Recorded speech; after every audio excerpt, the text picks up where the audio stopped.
You are watching KEVU 25 News Now at 10. Good evening and thank you for joining us. I'm Amaya Norman. And I'm Trenton Whiting. President Trump with a stunning announcement earlier today. Venezuela President Maduro and his wife had been captured by the U.S. military. And tonight, President Trump says the U.S. will now run Venezuela. Here's ABC's Olivia Rubin with the details. Tonight, Venezuela's president as a prisoner after being captured in a daring U.S. military raid. President Trump posting this image today with the caption, Nicolas Maduro on board the USS Iwo Jima. The United States Armed Forces conducted an extraordinary military operation in the capital of Venezuela, successfully captured Maduro in the dead of night, captured along with his wife, Celia Flores, both of whom now face American justice.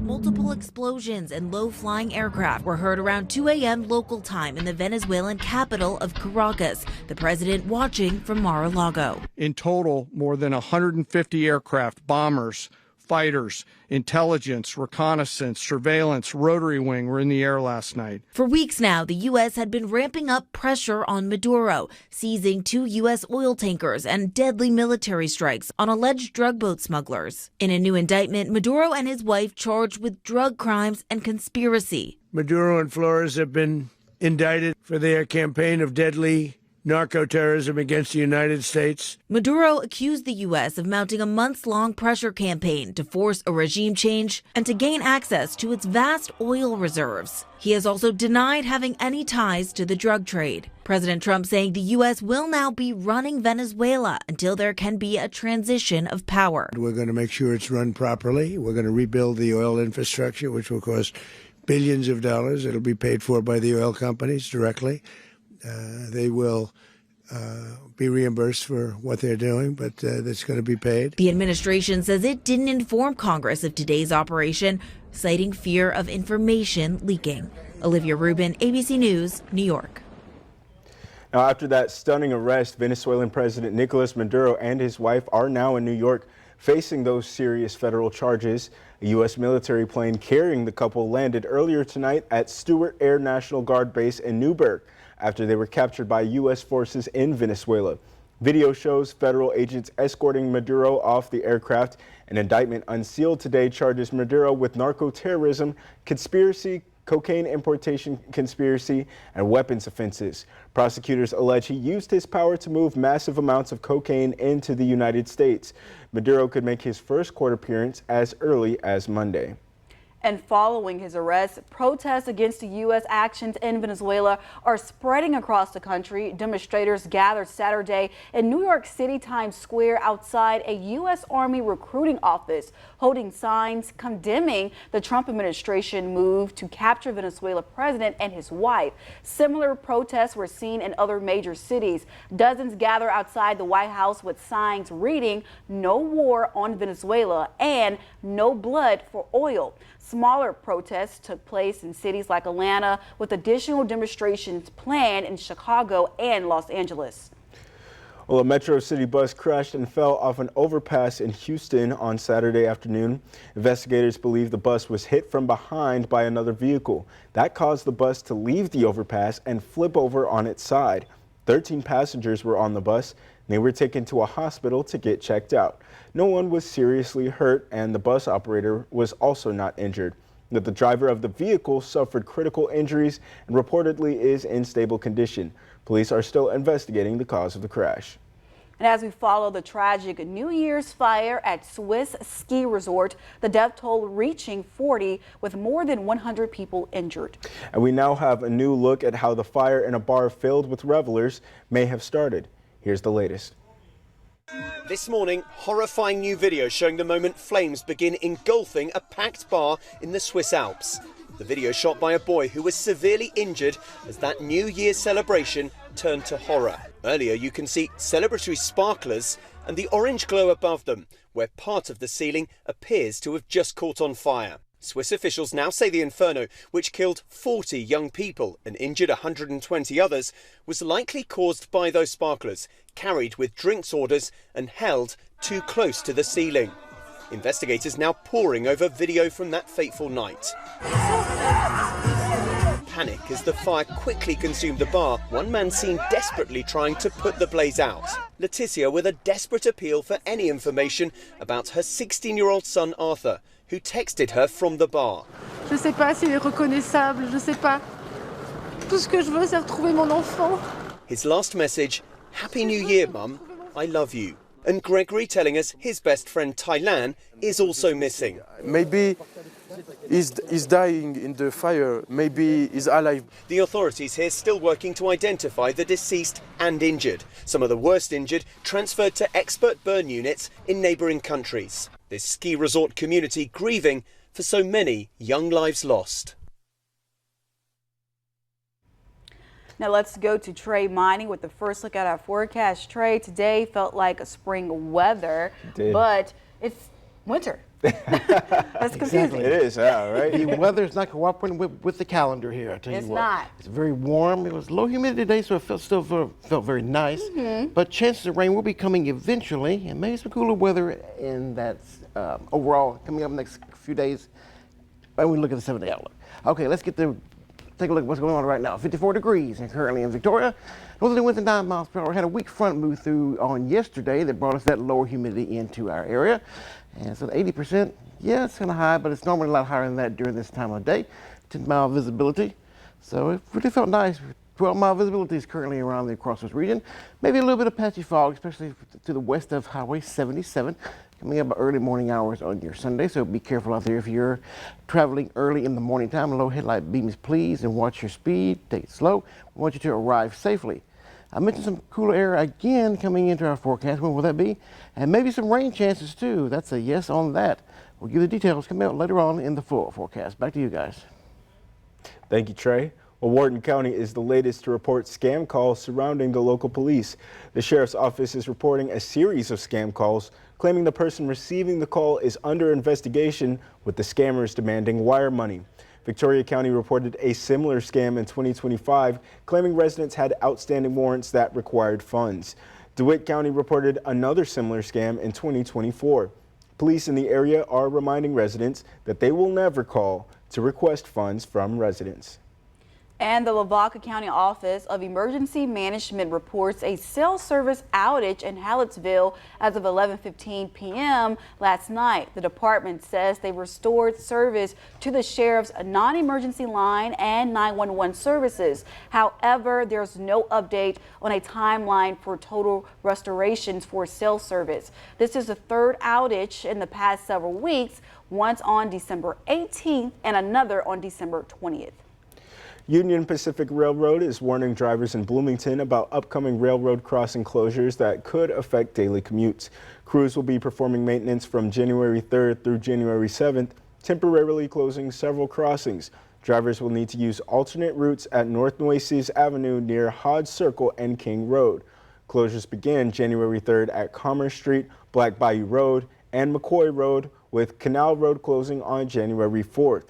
Some crossings will reopen temporarily as work progresses. Commerce Street and Black Bayou Road are expected to reopen on January 6th, followed by McCoy Road and Canal Road on January 7th. Motorists are urged to plan ahead and drive carefully near work zones.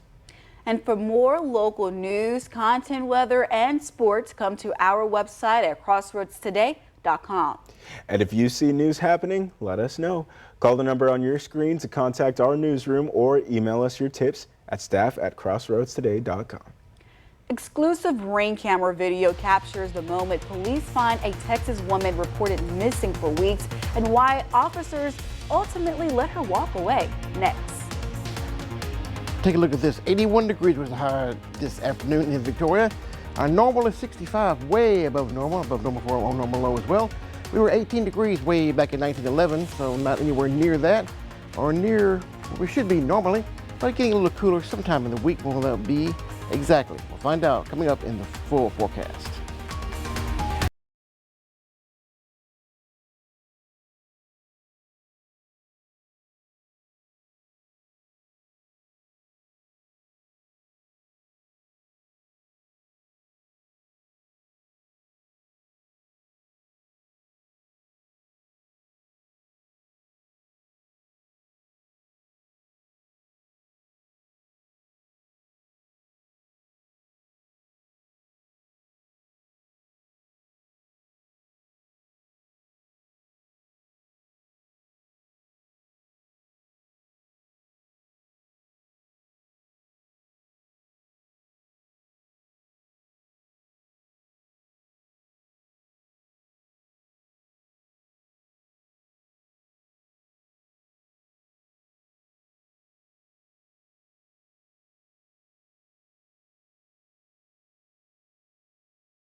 Exclusive ring camera video shows the tense moment Jersey Village police encounter a woman reported missing for weeks. This raised questions about mental health, police authority, and when officers can step in. Here's the details.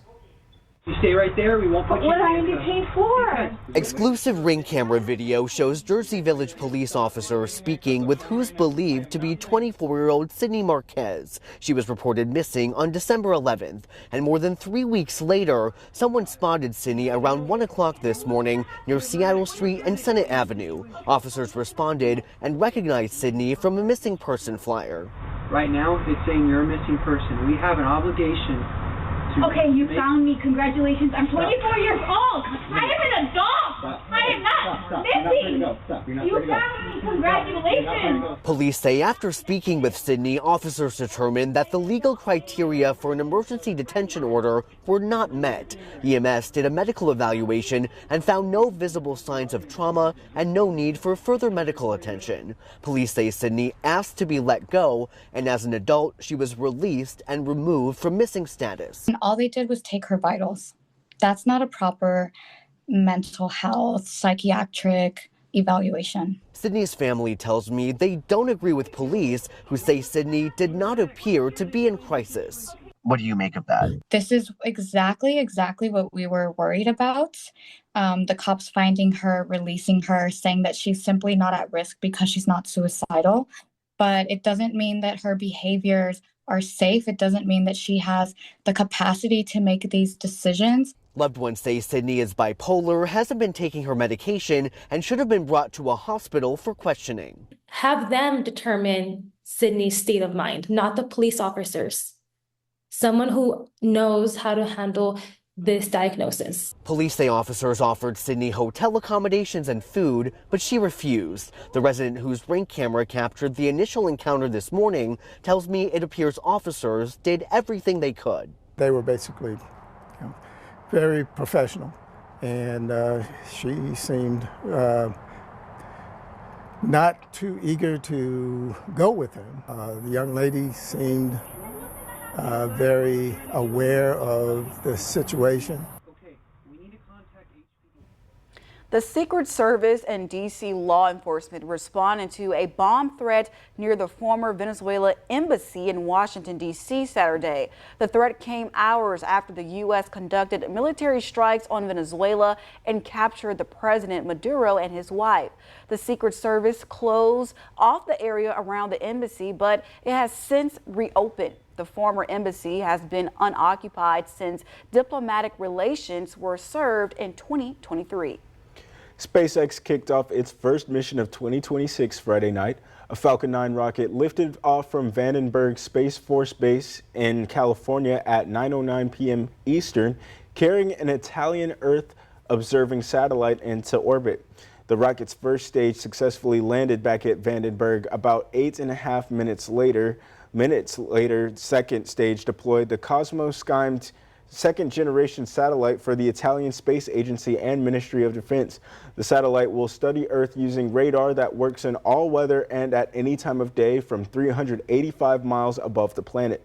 This launch also marked the 21st flight for this Falcon 9 booster.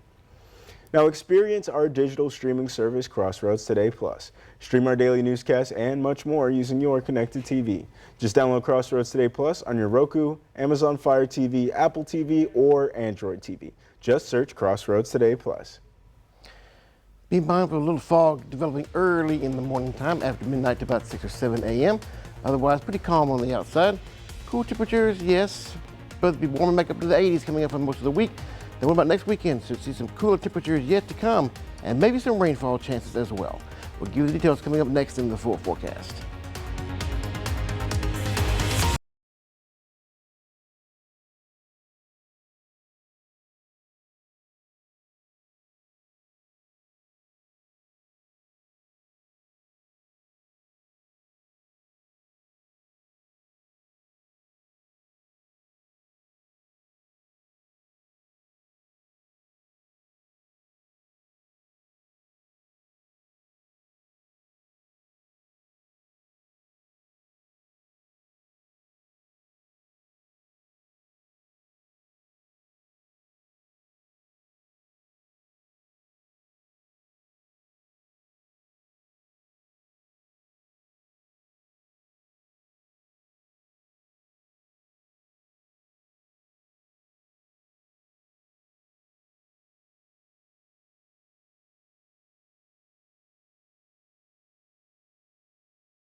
And good evening, everyone. Trey Mining here, and pretty calm on the outside currently. I have a little feel of cool air, just a little bit of it. Front moved out of the Gulf of Mexico earlier yesterday, actually.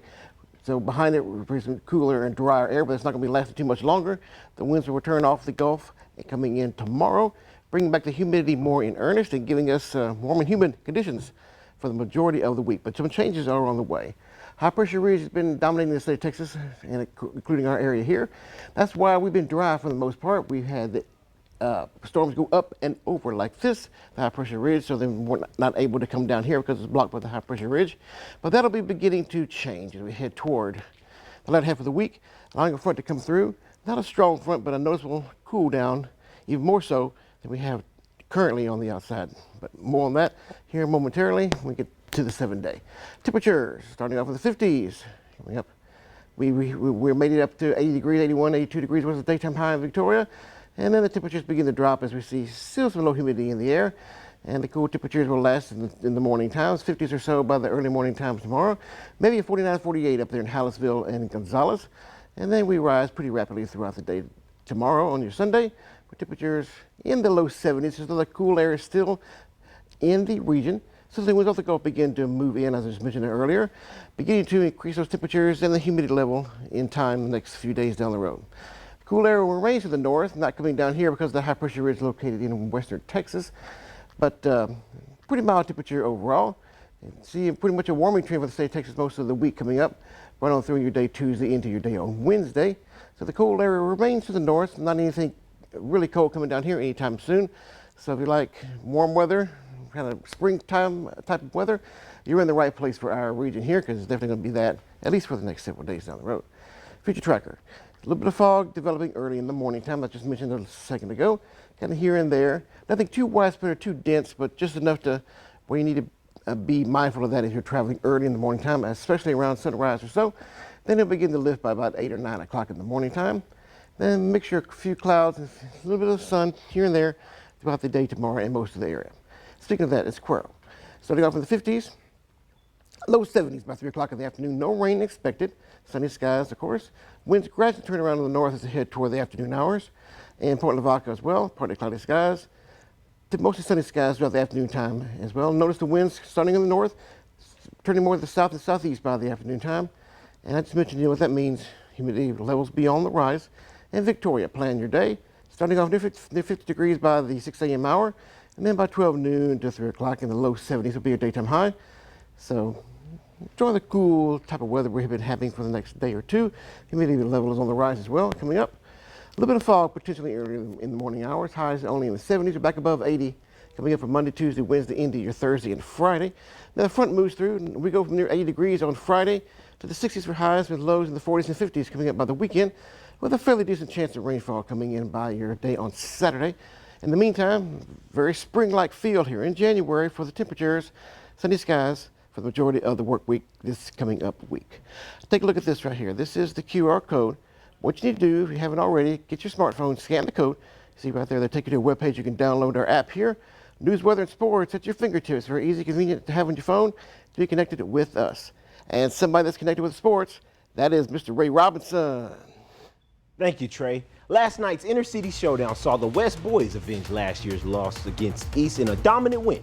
Confidence is rising, so stay tuned for West player Jamal Scott's take on this big victory.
Last night's inter-city matchup between East and West was an exciting game as we dive deeper into district play.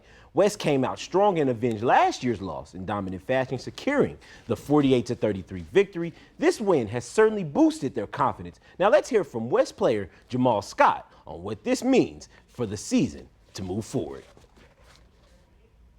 I feel confident, I feel excited, I'm happy, and I'm just ready for the next one. Next district game, we're away, and I'm ready to play.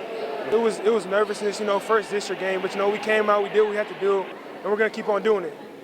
Man, I feel like every single game brings the best out of us, no matter what, no matter if we're down or up. It's just games up and down. Takeaway, just keep on going. We can't stop now. Just can't stop. The West boys will host the 6-3 Tomas from Richmond on Tuesday. And over to some men's college hoops. Conference play has begun for several Texas teams in the NCAA Division I. But let's start off with the Texas Longhorns. After a 9-4 start, they faced off against Mississippi State. The Longhorns matched the Bulldogs in offensive productivity, boasting similar field goal efficiency. However, the Bulldogs were just a bit sharper today, edging out the Longhorns with a final score of 101-98. And the Cougars began their Big 12 conference play against the Cincinnati Bearcats. The ranked number 8 team in the nation entered this game with high expectations. However, the Bearcats were playing at home and came out strong and brought a tough challenge right from the gate. Halvin DeZalet stepped up big on that play as the cleanup man, scoring the initial 2 points for the Cincinnati Bearcats. And the Cougars eventually found them rhythm, sparked by a steal that turned into a fast break dunk by Khalifa Sacco. And despite being down as much as 10 points, the Cougars bounced back to secure the win with a final score of 6-7. I know those kids are like that, to 60. Kingston Flemings led the Cougars in scoring with 19 points, and the Cougars will face Texas Tech on Tuesday. The Texas A&M men's basketball team began their SEC conference play today against the LSU. A hard-fought close battle. The Aggies came out on top with a 75-72 victory, improving their record to 11-3. Rashawn Agee led the Aggies in scoring with 15 points, and he also dominated on boards with 11 rebounds, leading the Aggies in that respective category. Texas A&M will face Auburn on Tuesday.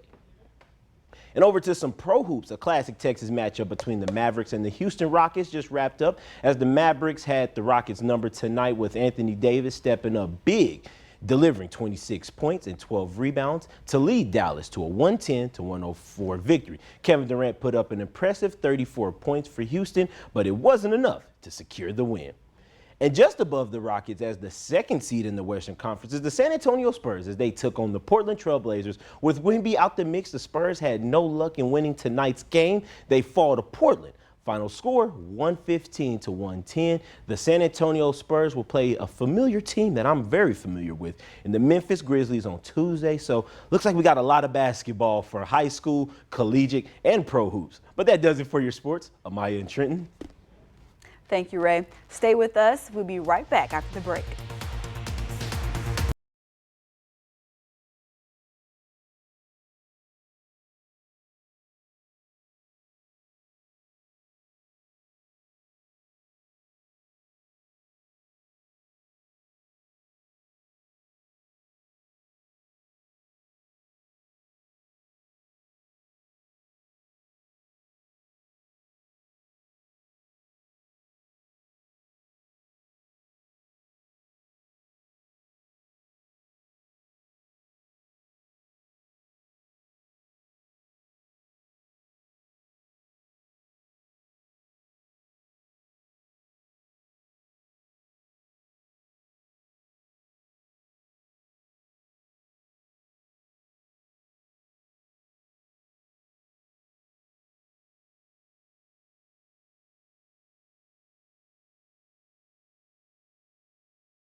All right, it's time to raise a glass in honor of the invention that helps some people drink. Saturday is National Drinking Straw Day. The patent for the straw, which made its debut in paper form, was received on January 3rd by Marvin C. Stone. Archaeologists say the very first drinking straws were used by the Sumerians to drink beer. Over the past few years, the single-use plastic straw has drawn criticism due to environmental concerns, and some European governments have followed suit in their attempts to cut down on plastic waste. I do love the environment, but I can't use the paper straw. I I'm cannot sorry. either. can't. I kinda weird. strongly It's dislike the kinda paper weird. straw because they get Sorry. soggy. It's Yes. like the longer you use it, gets soggy. I know our director, Trey, Yeah, Trey McNary. He has his own opinions on Yeah, straws. he doesn't like straws. Yeah, he doesn't like straws. I don't know if y'all like straws. I mean, I'll appreciate them, but since I don't use the paper, I just try not to use it. I'll just drink straight out the cup. Yeah, you can drink straight up the cup or drink a straw. I mean, ain't nothing wrong with drinking a straw, but Yeah, nothing. with this weather, you might as well get a slushy. Yeah, absolutely. Ooh, sounding good. Sounding good. Get a slushy and take it easy. And almost like summertime around here. Look at that, 85 on Tuesday. What? Temperatures in the 80s. A little bit cool down coming up by Saturday, though, with some rain chances at the time as well. So tomorrow, pretty nice. A little bit of fog early in the morning time. Otherwise, highs in the low 70s, lows in 60s and 50s for the next several days. Looking forward to a little bit better cool down coming up by Saturday. Yes. We'll be sipping a cold drink. Thank you for joining us. Yes, we hope to see you back here Sunday for 25 News Now weekends at 5:30. Have a good night.